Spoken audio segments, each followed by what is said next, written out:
All right, welcome back, YouTube. So Dylan has been trying to junk his Suburban, right? So a Suburban probably weighs 6,000 pounds, right? Yeah. 6,000 pounds of mixed metal. Mind you, there's tons of good parts on there, like how many pieces of glass? Windshield, tour, 4-door, 5. Motor's good. There's like 8 pieces good. of glass in there that are perfectly good that they could sell. Yeah. Plus the rest of the car. And the engine runs.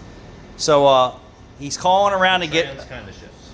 Well, the trans is still scrap value. Even if you broke the transmission down, it's probably $150 to $200 in prepped metal. Yeah. So they offered what, $600 with the original converters on the car. Yeah. So Dylan says, I have the original converters. They're off the car, and he said, well, we can't tell if they're aftermarket or aftermarket or factory. You're such a fucking liar. These scrapyards are such liars. You know the difference between OEM and aftermarket because you have somebody stand there when the recycling guy comes to buy your catalytic converters, and they know the difference. It's pretty obvious that a shiny silver body converter that doesn't have an OEM part number on it, it's aftermarket. And then OEM has specific part numbers on there. That's why that they pay so much money for certain catalytic converters by the coding that's on there.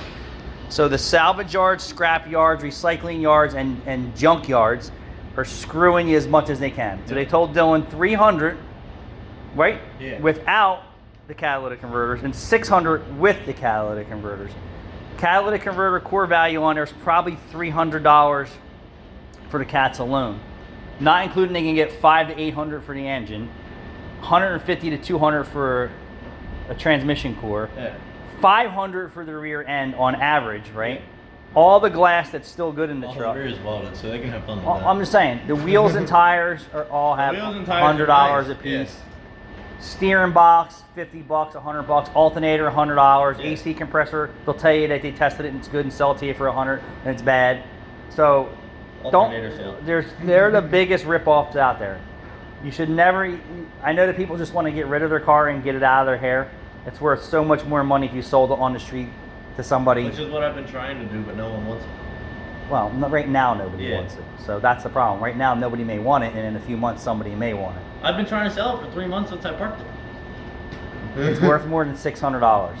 Yeah, but I need the money for the other car. That's the difference. They're there for the desperate people, just like the pawn it shops and all that shit. Yeah. So. But I have a few spare 4.0s motor. $300 for an entire vehicle that runs. Who's getting fucked?